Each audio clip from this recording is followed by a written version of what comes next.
Hey everybody, this is Jake Wynn with the National Museum of Civil War Medicine. We are on the South Mountain battlefield for our On Tour series, looking at the engagement that took place all around me on September 14th, 1862. Well, we have moved south from our previous video at Turner's Gap to Fox's Gap. This is another area of heavy combat on September 14th, 1862 as part of the South Mountain battlefield. This is going to be where we are going to take a bit of a step back. We're not going to talk about what happens exactly here in this video.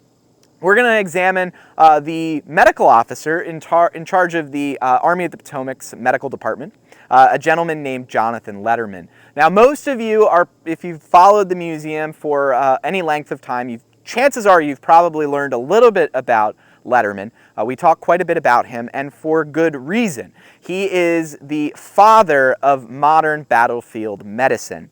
Letterman is going to be tasked in this campaign with bringing order out of chaos. The first year of the Civil War, from a battlefield medicine perspective, is a disaster for the United States Army, leaving behind wounded on battlefields like Bull Run, Ball's Bluff, the engagements on the Virginia Peninsula in the spring of 1862, for days, even weeks after engagements.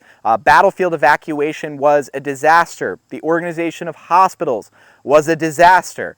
And so Johnathan Letterman arrives in the summer of 1862, in the months before this battle, with a mission to create change within the Army Medical Department. When he arrives at Harrison's Landing, Virginia, in the aftermath of the 7 Days Campaign in July of 1862, he is going to bring order out of chaos. We have another video specifically on this topic, on Letterman at Harrison's Landing. You can check that out also on our YouTube channel, and in the description below you'll find a link where you can find that. So during the summer of '62, Letterman recreates the medical department in this major Union army, the Army of the Potomac. He's going to train stretcher bearers. He's going to train ambulance drivers. He's going to create an ambulance corps within the Army. He's going to dictate that hospitals should be reorganized from the regimental level, that most base layer of the Army during the Civil War era, and bring it up to the division level, amassing supplies, personnel, and centralizing them on battlefields to ensure easy access for the wounded soldiers walking in off the battlefield, and also for the ambulance drivers and stretcher bearers, in order to quickly speed the wounded to medical treatment, for surgery and for more advanced care in those division field hospitals.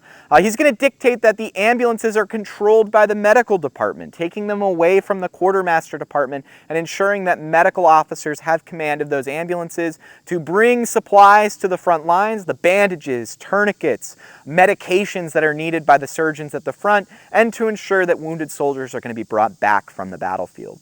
All through the summer of 1862, Letterman is training the Army of the Potomac in this new style of battlefield medicine, this new modern version of emergency medicine. And this battle, the Battle of South Mountain on September 14th, 1862, is going to be the first major test of Letterman's plan and of the medical personnel under his command with this new system. Letterman is with the Army of the Potomac staff, with General George McClellan, as the Army leaves Washington and comes into the Maryland countryside in pursuit of Robert E. Lee's Confederates. And he is with General McClellan when that army amasses at Frederick, Maryland, just east of here.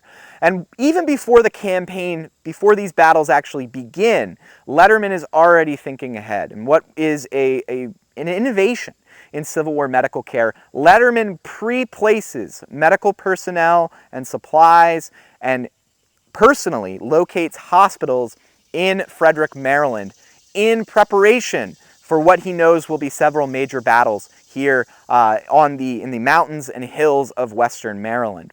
Letterman is placing those hospitals a few days before this battle actually breaks out, ensuring that once patients are evacuated off the battlefields of Maryland, they have a central place to go to where there are already staff members, medical officers, nurses, and equipment pre-staged for their arrival.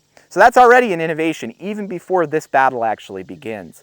But once the Battle of South Mountain breaks out on the morning of September 14th, 1862, Letterman's system goes into effect for the first time in a major battle. And this is going to see wounded soldiers being evacuated off the front lines. The first step in Letterman's system is to get wounded soldiers from the front lines to field dressing stations, first aid stations, established 100 or 200 yards behind the lines, where medical personnel, assistant surgeons, or hospital stewards will oversee kind of the first analysis of these patients' wounds, manage their pain, and stop the bleeding, using tourniquets and bandages to bind up these patients' wounds and prepare them for transport to field hospitals further behind the lines. Again, reorganized at a division level. From the field dressing station, patients will either walk if they are mobile, or they will be stretchered or put into ambulances to carry them back a mile or two to the division hospitals. From this location, that would be mostly down the hill to the eastern slopes of South Mountain. Once they get to a division field hospital, all of those amassed personnel, all of their supplies,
directly supporting video content like this.